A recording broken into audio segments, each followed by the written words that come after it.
Hello mga ka-gymmers! Ayan, so ayan nga. Yan, and ayan. So maraming mga nag-PPM sa akin and then nagko-comment kung sino nga daw ba yung consultant ko na nag-ayos ng PR namin. So sabi din nung iba, bakit hindi ko i-share?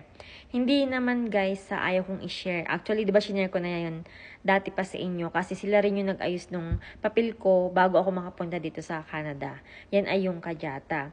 Medyo nagkaroon sila ng issue. So, ayaw ko rin naman na makadagdag or baka madamay din. So, hindi ko sila masyadong pinupush and kilala na rin sila ng mga ibang mga aplikante and hindi rin naman sila perfectong consultant. Syempre nagkakamali din or nagkakaroon din ng problema minsan and para naman sa na-experience ko and masasabi ko about sa kanila is okay naman sila and yun nga 'di ba na-approve kami and then marami rin silang mga natulungan and lagi ko naman sinasabi sa mga nagtatanong sa akin na medyo may kamahalan talaga sa kanila and yun nga, ang nag-ayos ng PR namin ay yung Kajata. So, same nung consultant na tumulong sa akin para makapunta dito sa Canada nung temporary foreign worker pa lang ako.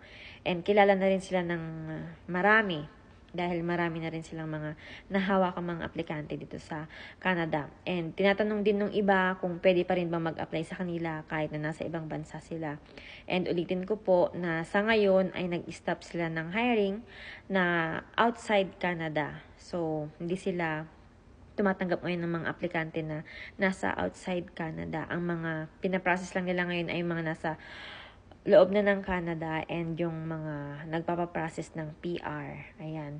So, yun po, ang consultant ko ay ang Kajata. Ayan. So, may Facebook page din sila. So, kung gusto ninyong sa kanila rin magpaayos, pwede naman kayo mag-message sa kanila. Or kung hindi nyo sila makontak, pwede ko rin naman kayong i-connect sa kanila. Basta masasabi ko lang guys na medyo may kamahalan yung nila yung bayad. So, kung kaya nyo na mag-DIY na lang po kayo dahil yun nga medyo malaking pera and para mas makales kayo. Pero kung sa mga kagaya ko na medyo hindi pa gamay yung DIY, pwede rin naman sa kanila or mag-try din kayo sa ibang mga consultant or mga ibang agency na legit dyan or itanong ninyo yung mga ibang kakilala ninyo para ma-refer nila kayo sa mga naging consultant nila or mga naging agency.